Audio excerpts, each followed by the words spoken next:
Excel PU college Guruvayanakere, ಕರ್ನಾಟಕದ number 1 PU college. Admissions open now. Bidadi ಟೌನ್ಶಿಪ್ಗೆ ಭೂಮಿ ಕೊಡುವುದಿಲ್ಲ ಅಂತ ಹೇಳಿ ಮುಕ್ಕಾಲು ಭಾಗ ರೈತರು ಹೋರಾಟ ನಡೆಸ್ತಾ ಇರೋದೇನೋ ಸರಿ, ಆದರೆ ರೈತರ ಹೋರಾಟಕ್ಕೆ ರಾಜಕೀಯ ನುಸುಳಿಬಿಟ್ಟಿದೆ.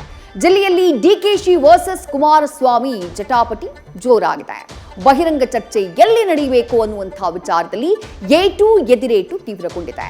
ಚರ್ಚೆ ವಿಧಾನಸೌಧದಲ್ಲ ಅಥವಾ ಬಿಡದಿ ಅಖಾಡದಲ್ಲ ಅನ್ನೋದಕ್ಕೆ ಇನ್ನೂ ಕ್ಲಾರಿಟಿ ಸಿಕ್ಕಿಲ್ಲ.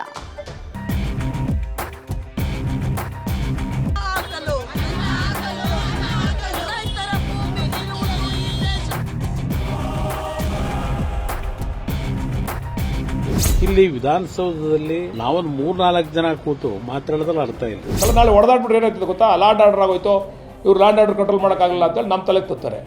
ಇದನ್ನ ಮಾಡಬೇಕು ಅನ್ನೋ ಉದ್ದೇಶದಿಂದ ಕುಮಾರಸ್ವಾಮಿ ಅವ್ರನ್ನ ಕರೆದಿರೋದು ಅಲ್ಲಿಗೆ. ನನಗೆ ಯಾವುದೇ ತಂಡ ಇಲ್ಲ, ಇರೋದು ನನಗೆ ಒಂದೇ ತಂಡ, ರೈತರ ಪರವಾಗಿರತಕ್ಕಂಥ ತಂಡ. ಬಿಡದಿಲ್ಲೇ ಹೋರಾಟ ಮಾಡ್ತಕ್ಕಂಥ ಉದ್ದೇಶ ಏನು? ಡಿ ಕೆ ಶಿವಕುಮಾರ್ ಅವರು ಕೆಟ್ಟ ಹೆಸರು ಬರಬೇಕು, ಈ ಜಿಲ್ಲೆಯವರು ಇವ್ರಿಗೆ ತೊಂದರೆ ಮಾಡಬೇಕು ಅನ್ನೋ ಉದ್ದೇಶ ನಿಮ್ಗೆ.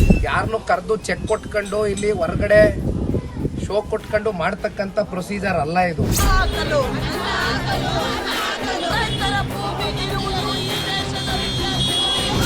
ಇದು ಬಿಡದಿ ಜಟಾಪಟಿ, ನಾನಾ ನೀನಾ ಸಮರ. ಅಖಾಡದಲ್ಲಿ ತ್ರಿವಿಕ್ರಮರ ಶೌರ್ಯ, ಸಾಹಸ, ಏಟು ಎದುರೇಟು. ಒಂದ್ ಕಡೆ ಭೂಮಿ ಕಳೆದುಕೊಳ್ತಾ ಇರೋ ಅನ್ನದಾತರ ಅಳಲು, ತೊಳಲಾಟ, ಮತ್ತೊಂದ್ ಕಡೆ ರಾಜಕೀಯ ಮೇಲಾಟ. Township project fight ತಾರಕಕ್ಕೇರಿದೆ.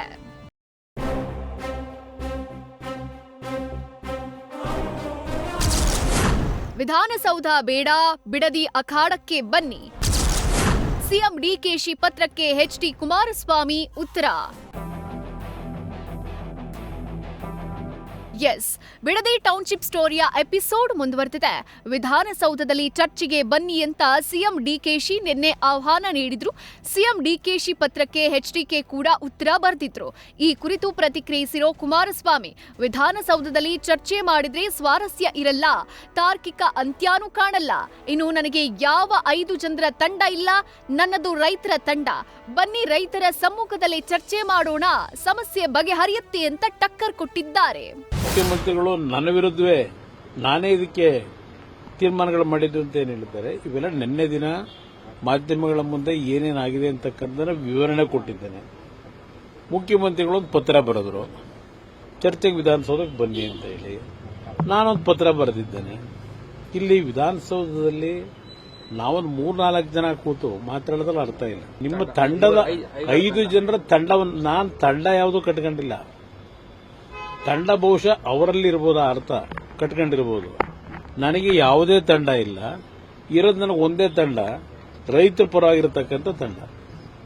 ಅದರಿಂದ ಇಲ್ಲಿ ನಾನು ವಿಧಾನಸೌಧದಲ್ಲಿ ಬಂದು ನಿಮ್ಮ ಜೊತೆ ಚರ್ಚೆ ಮಾಡಿದ್ರೆ ಇದಕ್ಕೆ ಯಾವುದೇ ರೀತಿಯ ಒಂದು ತಾರ್ಕಿಕ ಅಂತ್ಯ ಕಾಣಲ್ಲ. ಪಬ್ಲಿಕ್ಕು ಅವಶ್ಯಕತೆ ಇಲ್ಲ.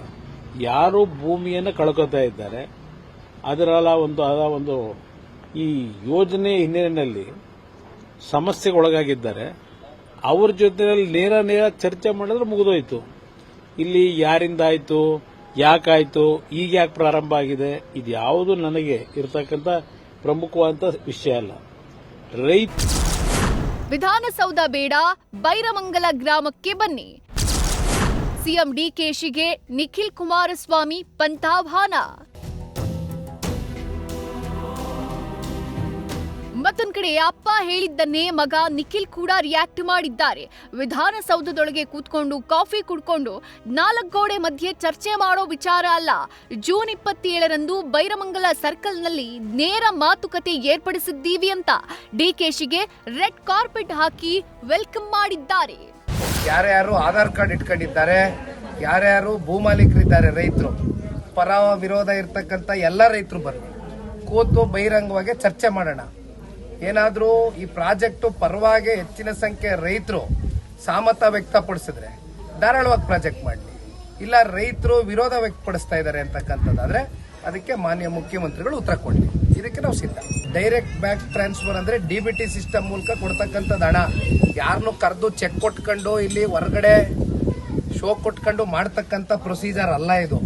ಎಷ್ಟು ಜನ ತಗೊಂಡವ್ರೆ ದುಡ್ಡು? 7 ಜನ ತಗೊಂಡವ್ರ, 2 ಕೋಟಿ ಕೊಟ್ಟವ್ರ. ಇನ್ನು ಮಿಕ್ಕಂತ 755 ಜನದಲ್ಲಿ 7 ಜನ ಕಳೆದ್ರೆ ಇನ್ನೆಷ್ಟು ಜನ ಬರಬೇಕಾಗಿದೆ ರೈತರು? ಮತ್ತೆ ಕಡೆ ಟೌನ್ಶಿಪ್ ಆಗ್ತಿದೆ, ಯಾಕೆ ಕೇಳ್ತಿಲ್ಲ? ದಳಪತಿಗಳ ಬಿಡದಿ ಬಡಿದಾಟಕ್ಕೆ ಬಾಲಣ್ಣ ಟೀಕೆ. ಇತ್ತ ಡಿಕೆಶಿ ಪ್ರತಿನಿಧಿಯಾಗಿ ಪ್ರತಿಕ್ರಿಯಿಸಿರೋ ಮಾಗಡಿ ಶಾಸಕ ಬಾಲಕೃಷ್ಣ, ಬಿಡದಿ ಅಷ್ಟೇ ಅಲ್ಲ, ಕೋಲಾರ, ಚಿಕ್ಕಬಳ್ಳಾಪುರ, ದೊಡ್ಡಬಳ್ಳಾಪುರ ಸೇರಿ ಅನೇಕ ಕಡೆ ಟೌನ್ಶಿಪ್ ಆಗ್ತಾ ಇದೆ, ಅಲ್ಲೆಲ್ಲ ಯಾಕೆ ಹೋಗಿ ಹೋರಾಟ ಮಾಡ್ತಿಲ್ಲ ಅಂತ ಪ್ರಶ್ನಿಸಿದ್ದಾರೆ. ಬೈರಮಂಗಲಕ್ಕೆ ಬಂದು ಜನ ಸೇರಿಸಿದ್ರೆ ಲಾ ಅಂಡ್ ಆರ್ಡರ್ ಪ್ರಾಬ್ಲಮ್ ಆಗುತ್ತೆ, ಬೇಕಿದ್ರೆ ವಿಧಾನಸೌಧಕ್ಕೆ ಬನ್ನಿ ಅಂತ ತಿರುಗೇಟ್ ಕೊಟ್ಟಿದ್ದಾರೆ. ಇನ್ನು 5 ಎಕರೆ ಕೊಡ್ತೀವಿ ಅಂದಿದ್ದ ನಿಖಿಲ್ ಕುಮಾರಸ್ವಾಮಿಗೆ ಮೊದಲು ಭೂಮಿ ಕೊಡಿ, ನಿಮ್ಮ ಹೆಸರೇ ಇಡ್ತೀವಿ ಅಂತ ಲೇವಡಿ ಮಾಡಿದ್ದಾರೆ. ನಾಳೆ ನಾವು ಬರ್ತೀವಿ ಅನ್ಕೊಳ್ಳಿ, ಡಿ ಕೆ ಶಿವಕುಮಾರ್ ಅವರೇ ಬರ್ತಾರೆ, ಅಲ್ಲಿ ಲಕ್ಷಾಂತರ ಜನ ಸೇರ್ತಾರೆ. ನಾಳೆ ಇವ್ರ ಕಡೆಯಿಂದನೂ ಒಂದಷ್ಟು ಜನ ಬರ್ತಾರೆ. ನಾಳೆ 2 ಕಾರ್ಯಕರ್ತರ ಮಧ್ಯೆ ಮಾರಾಮಾರಿ ನಡೆದ್ರೆ ಇದು ಏನಾಗಿದೆ ಅಂದರೆ, ಇದು ರೈತರದ್ದು ಬಿಟ್ಬಿಟ್ರು. ಈಗ ರೈತರ ಇಶ್ಯೂ ಇಲ್ಲ, ಈಗ ಅಲ್ಲಿ ರೈತರು ಹೋರಾಟ ಮಾಡ್ತಾ ಇರ್ತಕ್ಕಂಥ ದಿಕ್ಕು ಹೋಯ್ತು. ಈಗ ಪೊಲಿಟಿಕಲ್ ಇಶ್ಯೂ ತೊಗೊಂಬಿಟ್ಟವ್ರೆ. ಪೊಲಿಟಿಕಲ್ ಇಶ್ಯೂ ಅಂದಾಗ ನ್ಯಾಚುರಲಿ ನಮ್ಮ ಪಾರ್ಟಿಯವರು ಬರ್ತಾರೆ. ಅಲ್ಲ, ನಾಳೆ ಹೊಡೆದಾಡ್ಬಿಟ್ರೆ ಏನಾಗ್ತದೆ ಗೊತ್ತಾ, ಲ್ಯಾಂಡ್ ಆರ್ಡರ್ ಆಗೋಯ್ತು, ಇವ್ರು ಲ್ಯಾಂಡ್ ಆರ್ಡರ್ ಕಂಟ್ರೋಲ್ ಮಾಡೋಕ್ಕಾಗಲ್ಲ ಅಂತೇಳಿ ನಮ್ಮ ತಲೆಗೆ ತತ್ತಾರೆ. ಇದನ್ನು ಮಾಡಬೇಕು ಅನ್ನೋ ಉದ್ದೇಶದಿಂದ ಕುಮಾರಸ್ವಾಮಿ ಅವ್ರನ್ನ ಕರೆದಿರೋದು ಅಲ್ಲಿಗೆ. ನಿಮಗೇನು ಸತ್ಯಾಸತ್ಯತೆ ಜನಕ್ಕೆ ಗೊತ್ತಾಗಬೇಕು, ಅಷ್ಟಾರೆ ಬೇಕಾಗಿರೋದು. ಬನ್ನಿ ನಿಮ್ಮ ಮೀಡಿಯಾಗೆ ಹೋಗೋಣ, ನಿಮ್ಮ ಮೀಡಿಯಾ ಮುಂದೆ ಕೂತ್ಕೊಂಡು ಚರ್ಚೆ ಮಾಡೋಣ. ಅವರು ಬರಲಿ, ನಾವು ಇಟ್ಕೊಂಡು ಅಂಕಿಅಂಶ ಇಟ್ಕೊಂಬತ್ತೀವಿ.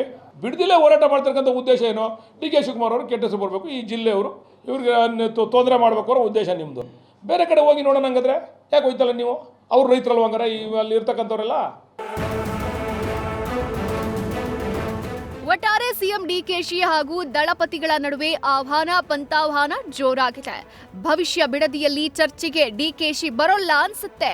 ಅತ್ತ ವಿಧಾನಸೌಧದಲ್ಲಿ ಚರ್ಚೆಗೆ ಜೆಡಿಎಸ್ ಕೂಡ ಸಿದ್ಧ ಇಲ್ಲ. ಅದೇನೋ ಸರಿ, ಆದ್ರೆ ಚರ್ಚೆ ನಡೆಯುತ್ತಾ ಅಥವಾ ಟೀಕೆ ಟಿಪ್ಪಣಿಗಳಲ್ಲೇ ಮುಗಿದು ಹೋಗುತ್ತಾ ಕಾದ್ ನೋಡಬೇಕಿದೆ. Mohan, news first, Ramanagara. News first ನಿರ್ಭೀತಿಯಿಂದ ನಿಮ್ಮ ಪರವಾಗಿ.